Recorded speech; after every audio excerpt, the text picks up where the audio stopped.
Sponsored by บางจาก Sustainable Business Development in Harmony with the Environment and Society. And in this episode of Towards 2015, we'll be broadening your perspective about the property and real estate market in Thailand as well as other ASEAN countries ahead of the ASEAN Economic Community in 2015 with International Group Editor of Property Guru, Mr. Andrew Batt. And in the first part, we'll be looking at existing attractive areas in Thailand and emerging places, as well as the challenge Thailand may face and how the country should adapt itself to remain competitive in this market when there are other regional markets moving.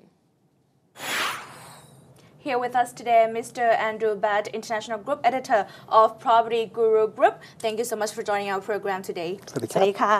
Could you please tell us about Property Guru Group? Sure.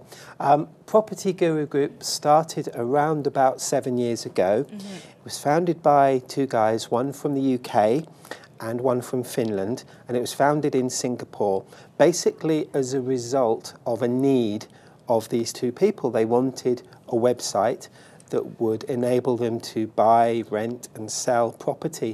And even 7 years ago, nothing existed, so they set about creating their own. Since then, it's gone from 2 employees to now we have close to 300 around Southeast Asia. We have 3 websites in Singapore. We have Property Guru, we have Commercial Guru, which is all about the commercial side of property, so industrial, retail, land, etc.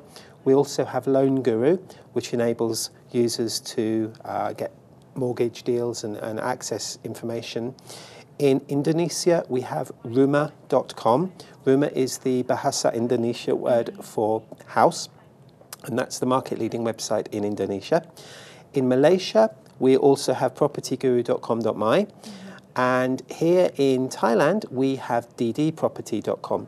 DD was acquired about 1.5 years ago. It's been in existence for a while, but it was bought by the Property Guru Group to enable us to cover more of Southeast Asia. Okay, talking about property market in Thailand particularly, which areas have been the most interest by buyers? Well, it's very interesting. I've been in Thailand myself on and off for over 6 years, and I think what we've seen is that the area is changing, but also the makeup of the buyer is changing and has changed as well. Prior to the global financial crisis, Thailand was having a lot of overseas buyers from places like the United Kingdom, elsewhere in Northern Europe, Scandinavia, even North America. They very much, there's still a few around, but they're very much in the minority. And particularly in the resorts like Phuket and Pattaya and Hua Hin, they've been replaced by two demographics. They've been replaced by other Asians, so from places like Hong Kong, even Korea, as far as the Middle East and India, but also Thai buyers. I was reading a report published recently that identified that Thai buyers are now 50% of the whole market in Pattaya. Yes, we have the legal issues about foreign ownership, but Thai buyers really have been, even in the last 6 months, looking more at resort property. Previously, they perhaps only bought in, if they're in Bangkok, they only looked at Bangkok, but now they're looking further afield, and we've seen it in Phuket, where developers like Sansiri, they're now onto their 7th development down there. They wouldn't be doing it if there wasn't the demand, and most of that demand is coming from Thai buyers.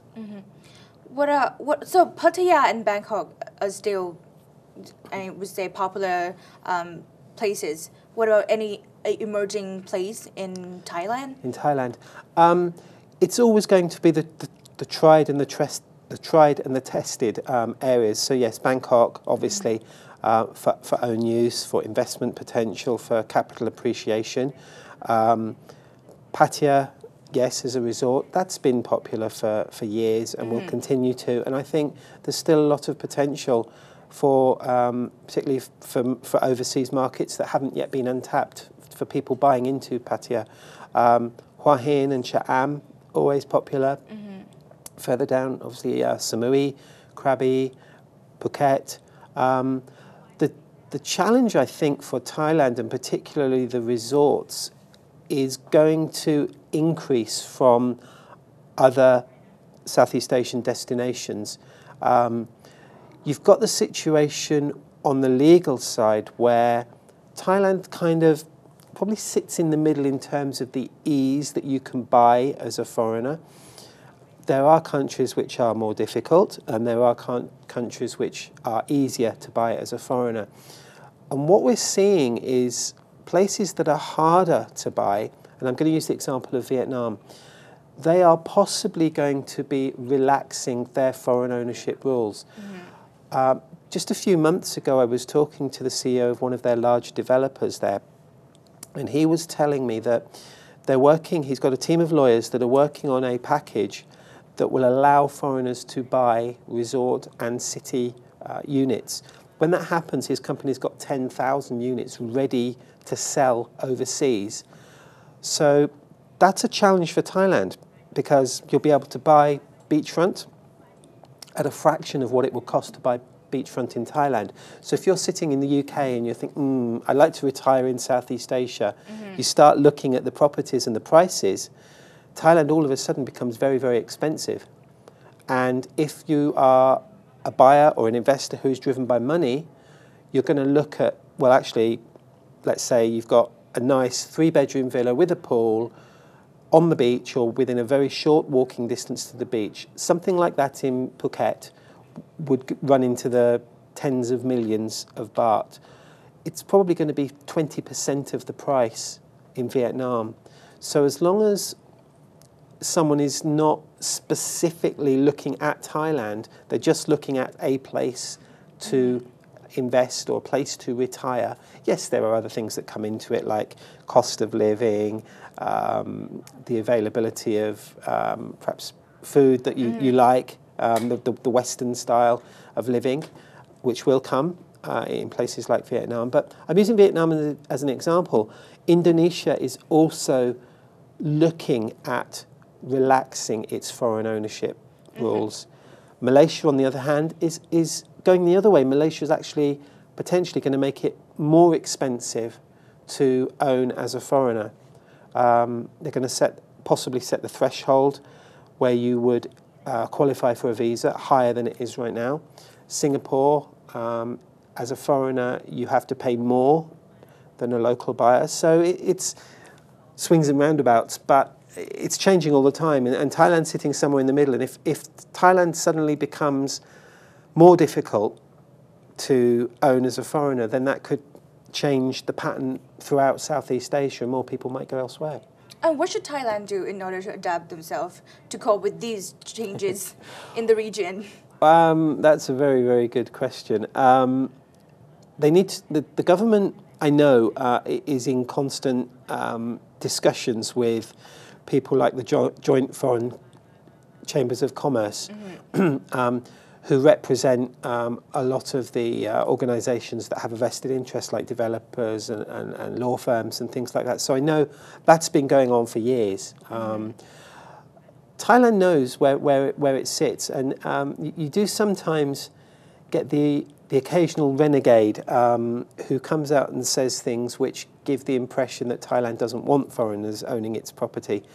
The Ombudsman General quite recently said a couple of things which were widely reported as being negative to foreign buyers who were looking at Thailand, and one of them happened on the same day as an exhibition in London.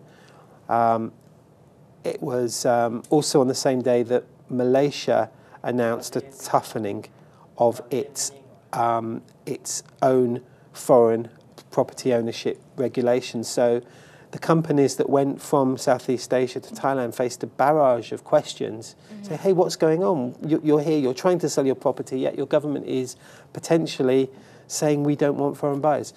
What does the government need to do? It needs to possibly make things easier, offer longer leaseholds, look at perhaps allowing a greater proportion of foreign ownership in resorts. I know this is something that the Pattaya municipal government have been looking at, because a lot of developers are selling their 49% foreign quota very, very quickly. They're finding it really difficult to sell the Thai quota, particularly at the higher end. So when you're talking about sort of 6 million baht upwards, it's quite difficult. So I read recently that some developers had petitioned the local government to see if that could be raised for the 49% to around 70 or 75% in resort areas to attract more foreign buyers. That might be one. The leasehold, freehold situation is always something that comes up when I attend events outside of Thailand that are selling Thailand property. The question of leasehold or freehold always comes up. There's a perception even that you can't own property in Thailand, full stop. Well, you can, and that's a message that the Thai government really needs to work on. Developers are doing it. Developers are working on that message all the time because that's what they get asked. But it's the government that needs to drive things and probably could be doing a bit more to promote overseas property buying, yeah. So how popular are Thai properties, outside the kingdom? And do you think that the popularity will remain like that? Actually, in my view, the popularity of Thailand properties has grown in the last couple of months. I'll give you some examples. There have been several Thai properties that have gone to Singapore to exhibit. Now, Singapore, every weekend in Singapore, you are guaranteed at least a dozen property exhibitions. Properties from all over the world will go to Singapore, they'll set up in a hotel, and they will have a weekend where they will sell their projects, just one project per exhibition. So Singaporeans are buying quite a lot right now. Also, what we're noticing is that you've still got the Russians and the Eastern Europeans who are buying in places like Pattaya. But more and more you've got Chinese, you've got Koreans, you've got Indians, and you've got people from the Middle East who are coming and looking at resort property. There is a noted trend between where tourists come from and where second home property buyers eventually come from. It doesn't happen immediately, it may take 2 or 3 years, but people who come once, come back again, they then start looking at that destination for a potential property purchase. So we've now got agents that are specialising in Korean. We've had Japanese in Bangkok for a long time. Scandinavian, you only have to walk anywhere in Pattaya and you can see lots of Scandinavian signs. Chinese in Phuket, Russians in Phuket. But in the reverse situation, you've now got Thais buying overseas. We had, a couple of weeks ago, we had a London property exhibition where Savills marketed a very high-end London project, and they were pleased with the response. They obviously didn't want to tell exactly how many they sold, but they wouldn't do it if they didn't get the interest. And I understand that there's going to be a couple more London properties that are going to be coming here within the next few months. A couple of agencies, some of the bigger agencies, they now have Thai-speaking staff in London and working a Thai shift, if you like, to match our working hours in this part of the world to deal with the inquiries that they're getting from Thailand. So that shows that there's enough interest. And yeah, it's not going to be everybody that's buying overseas, but Thais are buying for education reasons, for investment, because London is a safe haven. One of very few around the world now. And prices there are fairly towards the bottom of the ladder, let's say. When we come back after the short break, Mr. Andrew Batt will give a forecast outlook of the Thai property market as well as other markets in this region prior to the AEC.